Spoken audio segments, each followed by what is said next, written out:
parole de Dieu. Amen. Pour que votre foi ne soit pas fondée sur des discours, mais sur la puissance. Notre Dieu est puissant. Amen. Dis puissant. Notre Dieu est puissant. Notre Dieu est puissant. Un jour, il y a une femme qui est venue à l'église. Elle était en pleurs parce que son mari voulait la divorcer. Son mari voulait la divorcer, elle ne pouvait pas faire d'enfant parce qu'elle avait une trompe coupée et la maladie qui avait fait qu'on a coupé la première trompe a attaqué la deuxième trompe. Alors elle était vraiment désespérée. Je lui ai dit, moi je connais un Dieu qui répare, qui change, il ne répare pas mais il change complètement. Amen. Amen. Et on a prié avec cette femme, je l'ai amenée au Seigneur. Elle a accepté Jésus-Christ. Et puis, on a commencé vraiment à prier avec elle. Et quelque temps après, son mari a été affecté à Paris. Moi, je suis à Lyon. Donc, son mari a été affecté à Paris.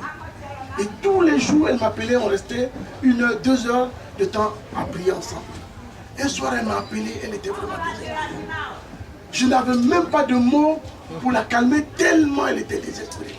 Elle me dit, mais pasteur, tu m'as dit que ton Dieu peut faire quelque chose pour moi. Demain, on va me couper la trompe. Mais comment je vais faire? Je dis, quand la main de l'homme s'arrête, celle de Dieu commence. Amen. Où la main de l'homme s'arrête là, c'est là que la main de Dieu commence. Il n'y a pas de problème, va à l'hôpital.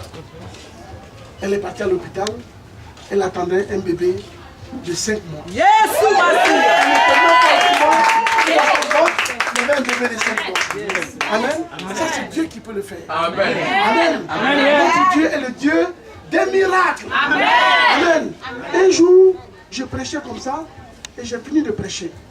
J'ai fini de prêcher, j'ai commencé à prier, j'ai fermé les yeux, j'ai commencé à prier. Le Seigneur dit, regarde, ouvre les yeux, regarde cette femme-là. Alors je vois la femme, il dit, elle a un cancer en phase terminale au sein gauche. Je dis, ah bon?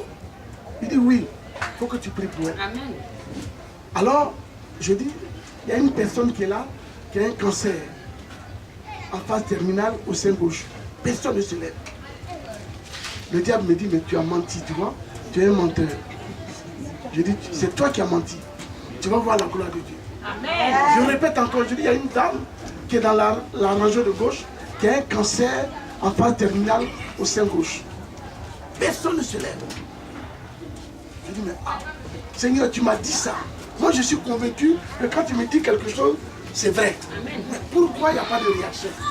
Bon, je finis de prier. Au moment où je vais terminer, je dis Amen, le Seigneur me dit, la personne est là, je vais la guérir. Amen. Alors je répète pour la 3e fois. Je dis, il y a une femme qui est dans la rangée de gauche, qui a un cancer en phase terminale au sein gauche. En ce moment-là, il y a une femme qui commence à pleurer. Elle commence à pleurer. Je dis, amenez-moi la femme qui pleure. Donc elle vient devant. Elle dit, quand vous avez dit pour la première fois qu'il y avait une femme qui avait un cancer, quelqu'un s'est assis sur mes 2 jambes. Le diable est venu s'asseoir sur ses 2 jambes pour qu'elle ne puisse pas se lever. Et c'est à ce moment-là qu'elle a commencé à pleurer. Et c'est dans les pleurs qu'on a vu que c'était elle. Et j'ai prié pour elle, je lui ai imposé les mains. Le lendemain, elle est allée à l'hôpital. Amen, amen. Il y a des gens qui ont été appelés à de grandes choses, mais que le diable a changé la destinée. Amen. Et ce matin, le Seigneur va restaurer. Amen. Amen. Amen. Amen. Donc on va lire 1 Roi, chapitre 3, le verset 16. Quelqu'un pour lire, s'il vous plaît. À partir du verset 16. 1 Roi, le chapitre 3, à partir du verset 16. Alors 2 femmes prostituées vinrent chez le roi et se présentèrent devant lui. L'une des femmes dit, « Pardon, mon Seigneur, moi et cette femme, nous demeurions dans la même maison et je suis accouchée près d'elle dans la maison. 3 jours après, cette femme est aussi accouchée. Nous habitions ensemble. Aucun étranger n'était avec nous dans la maison. Il n'y avait que nous 2. Le fils de cette femme est mort pendant la nuit Pendant la nuit. Dites la nuit. La nuit. Continue ma soeur. Parce qu'elle s'était couchée sur lui. Les deux femmes, certainement, elles étaient parentes. La Bible ne dit pas. Ces deux femmes, certainement, elles étaient des amies. La Bible ne dit pas. Mais la Bible dit qu'elles vivaient ensemble dans la même maison. Amen. Amen. Amen. Amen. Amen. Celui qui te fait du mal là, il n'est pas loin de toi. Hein. Il est juste à côté. Amen. Elles vivaient ensemble dans la même maison. Certainement qu'elles mangeaient ensemble. Certainement qu'elles faisaient beaucoup de choses ensemble. Peut-être même qu'elles se lavaient ensemble. Amen. On ne sait pas. Amen. Mais elles vivaient ensemble dans la même maison. Amen. Amen. Amen. Bon. Elles sont tombées toutes deux enceintes. Et la Bible dit que la première femme, elle a accouché. Et quelques temps après, la deuxième femme a accouché. Amen. Amen. Elles avaient toutes deux des bébés qui venaient de naître. Écoutez bien maintenant. La Bible dit une nuit, pendant que toutes les deux dormaient. Et c'est ce qui arrive aujourd'hui aux chrétiens. Les chrétiens dorment trop. Les chrétiens dorment trop. La nuit, c'est là que l'ennemi fait tout ce qu'il a envie de faire. Entre minuit et 3 heures du matin, c'est là que tout se prépare dans le deuxième ciel.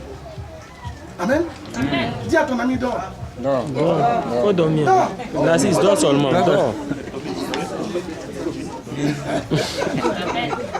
Dors, mon frère. Alors les deux dormaient profondément. Qu'est-ce qui va se passer? La Bible dit que une des femmes va se coucher sur son bébé. Et le bébé va mourir. Amen. Amen. Elle va se coucher sur son bébé. Comment une femme peut se coucher sur son bébé? Même la poule qui a beaucoup de poussées, regardez comment elle fait. Même quand elle couvre ses poussées, elle ne tue jamais ses poussées. C'est-à-dire que cette femme-là, il y avait quelque chose de mystique en elle. Amen. Amen. Il y avait quelque chose de mystique en elle. Donc elle s'est couchée sur son bébé, elle a tué son bébé la nuit. Quand elle s'est réveillée, elle a vu, toujours la même nuit, elle s'est réveillée, elle a vu que son bébé était mort. Alors, furtivement, elle a pris son bébé mort et est allée échanger son bébé contre le bébé vivant. Amen. Amen. Amen. Amen. Amen. Et puis elle allait se coucher comme si de rien n'était. Amen. Amen. Mes amis, dors. Dis à ton ami, dors. Dors. Une nuit, je dormais chez moi à Lyon. Quand le Saint-Esprit me réveille, il dit lève-toi, regarde. Lève-toi, puis regarde. Je me lève comme ça, je vois 3 singes accroupis comme ça, en train de me regarder. Les yeux rouges. Lyon, c'est la capitale de la magie de toute l'Europe. 3 singes accroupis qui me regardent avec les yeux rouges. Il dit lève-toi et commence à prier. Et je commence à prier. Je commence à prier. Je commence à prier. Je commence à prier. Et puis les singes disparaissent. Amen. Amen. Et ça s'est répété dans le mois plusieurs fois. Il y a plusieurs attaques qui se sont répétées comme ça. Parce que c'est la nuit que le diable vient attaquer. Pendant que nous sommes assoupis, pendant que nous sommes fatigués, pendant que nous ne pouvons plus nous défendre, c'est là que le diable vient attaquer. Combien d'hommes, combien de femmes de Dieu, combien de pasteurs à qui le diable a échangé le ministère. La Bible dit que cette femme a échangé le bébé, la bénédiction qui était tienne. Dieu t'avait destiné à être quelqu'un de grand. Amen. Mais on a échangé ta destinée. Amen. Aujourd'hui, tu es en train de souffrir. C'est parce que quelqu'un a échangé ta destinée. Amen. Amen. Il y a tellement de gens. Salomon dit, j'ai vu des esclaves sur des chevaux et des rois qui marchent à pied. Comme des rois, comme des princes qui marchent à pied aujourd'hui. La Bible dit que tu es un prince. Amen. La Bible dit que tu es le fils du roi. Amen. Mais comment tu marches à pied aujourd'hui? Parce qu'on a échangé ta destinée. Cette femme est venue pendant que les gens dormaient. pendant que tu dormais. Dormir, c'est normal. Mais un enfant de Dieu, c'est pour ça que Pierre dit, veillez. Veiller, ça veut dire quoi? Être sur ses gardes. Amen. Amen. Je dors, c'est vrai, mais je suis sur mes gardes. Parce que je sais que l'ennemi de mon âme rôde. Amen. L'ennemi de mon âme rôde, cherchant qui? Dévorer. Alors, je fais quoi? Je veille. Amen. Amen. Je veille parce que l'ennemi de mon âme rôde. Mais malheureusement aujourd'hui, beaucoup d'enfants de Dieu, beaucoup de serviteurs de Dieu ont perdu la notion de veiller. Amen. Amen. Ils ne prennent plus de temps pour prier. Moi, depuis 4 h du matin, je suis en train de prier pour ce programme. Amen. Depuis 4 h du matin jusqu'à 6 h, je priais pour ce programme-là. Parce que je sais. Je vous ai donné un témoignage. J'ai une de mes filles, Gisèle, que lui connaît. Gisèle se lève pendant une nuit, elle se lève pour prier. Le Seigneur lui montre le quartier de Marcory en vision. Ce n'était pas un songe, parce qu'elle était réveillée. Le quartier de Marcory était, il y avait des fils barbelés qui entouraient tout le quartier. Et il y avait une seule sortie qui était vers la pharmacie Kiako. Alors elle avait son sac et elle voulait sortir. Il y a des gens qui sont armés, qui sont sortis devant elle. Qui lui ont dit, mais vous allez où? Elle a dit, mais moi je veux sortir. On dit non, personne ne sort. Personne ne sort. Elle a dit non, moi je veux sortir. Ils ont commencé à la poursuivre. Ils ont commencé à la poursuivre. C'est une jeune fille. Hier j'étais à Yopougon et on parlait d'elle. On dit, mais cette jeune fille-là, elle n'est pas vilaine. Mais aucun homme ne l'approche. Amen. Aucun homme ne l'approche. Pourtant elle a fait l'université. Elle a fait bac plus. Mais elle n'a pas de travail. Pourquoi? Parce que le quartier est miné. Ce quartier dans lequel vous êtes là est miné. Votre pasteur disait qu'il a été attaqué. C'est un quartier où sévit beaucoup de choses. Et si vous dormez, vous allez perdre le prix de votre salut. Amen. Amen. Amen. Amen. Amen. Alors cette sœur-là, elle était obligée de courir. Les gens la poursuivaient jusqu'à ce qu'elle est sortie du quartier. Elle a trouvé du travail depuis qu'elle est sortie du quartier. Elle a des prétendants dans sa vie. Amen. Amen. Chose qu'elle ne pouvait pas faire quand elle était ici. Aujourd'hui, regardez les jeunes. Moi, j'étais aussi dans ce quartier. C'était la drogue. Tout le temps. Amen. C'était la drogue. C'était, comment on appelle, la dépravation. Et tant que vous allez dormir, que vous n'allez pas prendre du temps pour veiller sur votre vie, beaucoup de choses négatives vont se passer autour de vous. Amen. Amen. La Bible dit, alors cette femme qui était envoyée par l'ennemi a échangé son bébé mort. Amen. Amen. Amen. Contre le bébé vivant. Combien de personnes à qui on a échangé la grâce de Dieu sur leur vie? C'est parce que tu devais être aujourd'hui. Amen. Dieu t'avait destiné à être quelqu'un de grand. Amen. Amen. Amen. Sur lequel il allait s'appuyer pour faire avancer le royaume de Dieu. Mais aujourd'hui, regarde ton état. Amen. Amen. Dieu m'avait destiné à être quelqu'un de grand, moi. Amen. Amen. Amen. J'avais 3 mois quand ma grand-mère a décidé de détruire le couple le foyer de mon père et de ma mère. J'avais 3 mois. Ma mère s'est mariée, elle avait 17 ans. Elle était très jeune. Et dans la tribu où moi je viens, je vous ai dit ça la dernière fois, c'est la maman qui donne la première femme à son fils. Et à cause de cela, elle veut me tuer. Amen. Amen. L'ennemi voyait cela, mais l'ennemi voulait détruire ma vie. Il voulait changer ma destinée. Amen. Amen. Cette femme a changé la destinée de l'enfant qui était vivant. Elle voulait changer sa destinée. Mais Dieu n'a pas permis. Ce matin, Dieu ne permettra pas que tu restes dans l'état dans lequel tu es. Amen. Amen.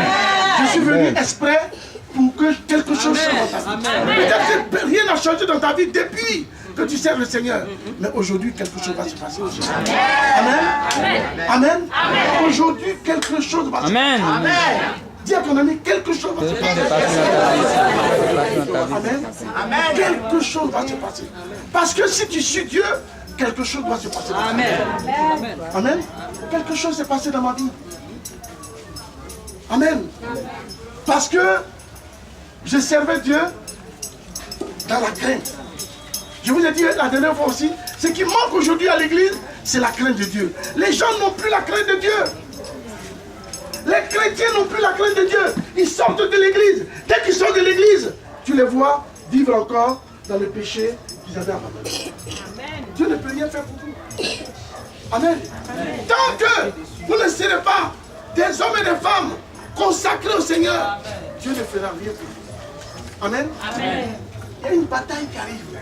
Une très grande bataille qui arrive. Et cette bataille-là, c'est des hommes, des femmes vainqueurs à qui Dieu va confier l'épée. Amen. Dieu cherche des vainqueurs. Dieu cherche des hommes sur lesquels il peut compter. Amen. Dieu cherche des femmes sur lesquelles il peut compter. Mais est-ce que Dieu peut compter sur toi? Amen. Tu ne fais que dormir.